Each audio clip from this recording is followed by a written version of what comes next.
بسم اللہ الرحمن الرحیم۔ السلام علیکم۔ فاطمہ بنت قیس رضی اللہ تعالیٰ عنہا بیان کرتی ہیں کہ جب میری عدت گزر گئی تو میں نے رسول اکرم صلی اللہ علیہ وآلہ وسلم کے منادی کو الصلاۃ جامعہ پکارتے ہوئے سنا۔ چنانچہ میں بھی دیگر عورتوں کے ساتھ مسجد پہنچی اور رسول اکرم صلی اللہ علیہ وآلہ وسلم کے ساتھ نماز ادا کی۔ میں عورتوں کی سب سے پہلی صف میں تھی۔ رسول اکرم صلی اللہ علیہ وآلہ وسلم نماز سے فراغت کے بعد منبر پر تشریف لائے اور آپ صلی اللہ علیہ وآلہ وسلم ہنس رہے تھے۔ پھر فرمایا، ہر کوئی اپنی نماز کی جگہ پر ہی بیٹھا رہے۔ پھر آپ صلی اللہ علیہ وآلہ وسلم نے فرمایا، تم لوگوں کو معلوم ہے کہ میں نے تمہیں کیوں اکٹھا کیا ہے؟ لوگوں نے عرض کیا، اللہ اور اس کے رسول صلی اللہ علیہ وآلہ وسلم ہی کو اس کا زیادہ علم ہے۔ آپ صلی اللہ علیہ وآلہ وسلم نے فرمایا، اللہ کی قسم، میں نے تم لوگوں کو کسی رغبت دلانے یا ڈرانے کی خاطر اکٹھا نہیں کیا، بلکہ اس لیے اکٹھا کیا ہے کہ تمیم داری ایک نصرانی تھا، وہ میرے پاس آیا اور مجھ سے بیعت کر کے مسلمان ہو گیا۔ اس نے مجھے ایک بات بتائی ہے جو میری اس بات کی موافق پڑی جو میں تم لوگوں سے دجال کے بارے میں بیان کیا کرتا تھا۔ تمیم داری نے مجھ سے بیان کیا کہ لہم اور جزام کی قوم کے 30 آدمیوں کے ساتھ سمندری جہاز میں سوار ہوا۔ سمندر کی موج نے ان لوگوں کو 1 ماہ تک پریشان کیے رکھا۔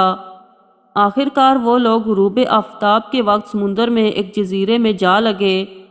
پھر وہ ایک چھوٹی سی کشتی میں سوار ہو کر جزیرے میں داخل ہوئے۔ وہاں انہیں ایک باری برکم جانور ملا جس کی دم پر بہت زیادہ بال تھے۔ بالوں کی کثرت سے اس کے اگلے اور پچھلے حصے کی شناخت نہیں ہو پا رہی تھی۔ لوگوں نے کہا، اے کمبخت، تو کیا چیز ہے؟ اس نے کہا، میں جساسہ ہوں۔ لوگوں نے کہا، یہ جساسہ کیا بلا ہے؟ اس نے کہا، اچھا تم لوگ اس آدمی کے پاس چلو جو دیر گرجا گھر میں ہے اور تمہاری خبروں کا بہت ہی مشتاق ہے۔ تمیم داری کا بیان ہے، جب اس جانور نے دیر کے اندر ایک آدمی کا نام لیا تو ہم ڈرے کہ کہیں شیطان نہ ہو۔ غرض ہم لوگ تیزی کے ساتھ چلتے ہوئے دیر میں داخل ہوئے۔ دیکھا تو وہاں ایک بڑے قد کا آدمی ہے۔ اتنا لمبا تڑنگا اور ایسا سخت جکڑا ہوا آدمی ہم نے کبھی نہیں دیکھا تھا۔ اس کے دونوں ہاتھ گردن کے ساتھ اور دونوں زانو دونوں ٹخنوں تک لوہے سے جکڑے ہوئے تھے۔ ہم نے کہا، ارے کمبخت، تو کیا چیز ہے؟ وہ کہنے لگا، تم لوگ اب میری خبر پر قابو پا گئے، یعنی اب تو میرا حال تمہیں معلوم ہو جائے گا۔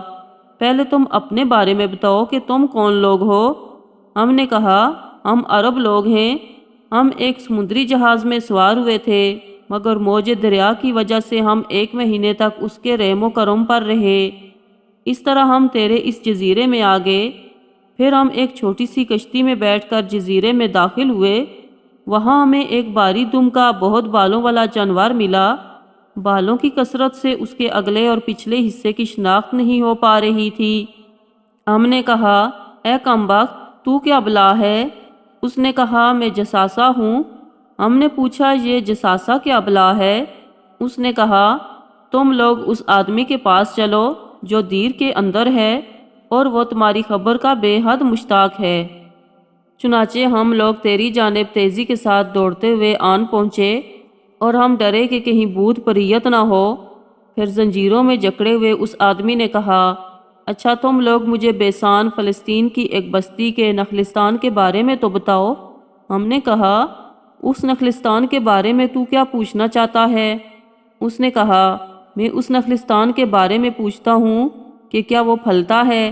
ہم نے کہا، ہاں پھلتا تو ہے۔ اس نے کہا، اب عنقریب وہ نہیں پھلے گا۔ پھر اس نے کہا، مجھے طبرستان کے سمندر کے بارے میں بتاؤ۔ ہم نے کہا، اس کے بارے میں کیا پوچھنا چاہتے ہو؟ اس نے کہا، کیا اس میں پانی ہے؟ ہم نے کہا، ہاں اس میں پانی تو بہت زیادہ ہے۔ اس نے کہا، عنقریب اس کا پانی سوکھ جائے گا۔ پھر اس نے کہا، مجھے زغر ملک شام کا ایک شہر کے چشمے کے متعلق معلومات دو۔ ہم نے کہا، اس کے بارے میں کیا معلومات چاہتے ہو؟ اس نے پوچھا، کیا اس چشمے میں پانی ہے؟ اور کیا اس چشمے کے باشندے اس کے پانی سے کھیتی باڑی کرتے ہیں؟ ہم نے بتایا، ہاں، اس میں ابھی بہت پانی ہے اور وہاں کے باشندے اس پانی سے کھیتی باڑی کرتے ہیں۔ پھر اس نے ہم سے پوچھا، مجھے عرب کے نبی کے بارے میں بتاؤ۔ ہم نے بتایا، وہ مکہ سے نکلے اور مدینہ گئے۔ اس نے کہا، کیا عرب نے اس نبی کے ساتھ لڑائی کی؟ ہم نے کہا، ہاں۔ اس نے کہا، نبی نے عربوں کے ساتھ کیا کیا؟ ہم نے اسے بتایا، وہ اپنے گرد و پیش کے عربوں پر غالب ہوئے اور انہوں نے ان کی اطاعت کی۔ اس نے کہا، یہ بات ہو چکی ہے؟ ہم نے کہا، ہاں۔ اس نے کہا، آگاہ رہو، عربوں کے لیے اس میں خیر ہے کہ وہ اس نبی کی پیروی کر لیں، اور میں تمہیں بتا دوں کہ میں ہی مسیح دجال ہوں۔ عنقریب مجھے نکلنے کی اجازت دی جائے گی، چنانچہ میں نکلوں گا اور پوری زمین کی سیر کروں گا۔ مکہ اور مدینہ کو چھوڑ کر ساری ہی بستیاں صرف 40 دنوں میں سر کر لوں گا۔ اگر میں مکہ یا مدینہ میں سے کسی بھی شہر میں داخل ہونے کی کوشش کروں گا تو وہاں ایک فرشتہ ننگی تلوار لے کر مجھے اس میں داخل ہونے سے روک دے گا، اور اس کے ہر ایک ناکے پر فرشتے ہوں گے جو اس کی چوکیداری کریں گے۔ فاطمہ بنت قیس رضی اللہ تعالی عنہا کہتی ہیں کہ اتنا بیان کرنے کے بعد رسول اکرم صلی اللہ علیہ وآلہ وسلم نے اپنا عصا منبر پر مارتے ہوئے فرمایا، یہی طیبہ مدینہ ہے، یہی طیبہ ہے، یہی طیبہ ہے، خبردار ہو گیا، میں تم کو اس حال سے خبر دے چکا ہوں۔ اصحاب نے عرض کیا، ہاں، آپ صلی اللہ علیہ وآلہ وسلم نے فرمایا، مجھے تمیم داری کی بات اچھی لگی کیونکہ وہ میری اس بات کی موافق پڑی جو میں تم سے دجال اور مکہ و مدینہ کے بارے میں بیان کیا کرتا تھا۔ خبردار، وہ دجال دریائے شام یا دریائے یمن میں ہے؟ نہیں، بلکہ وہ مشرق کی جانب ہے، وہ مشرق کی جانب ہے، وہ مشرق کی جانب ہے، مشرق کی جانب بحر ہند ہے۔ شاید دجال بحر ہند کے کسی جزیرے میں ہو، اور آپ صلی اللہ علیہ وآلہ وسلم نے اپنے ہاتھ سے مشرق کی جانب اشارہ فرمایا۔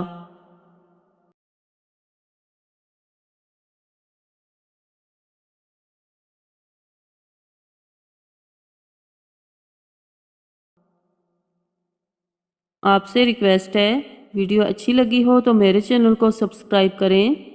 شکریہ۔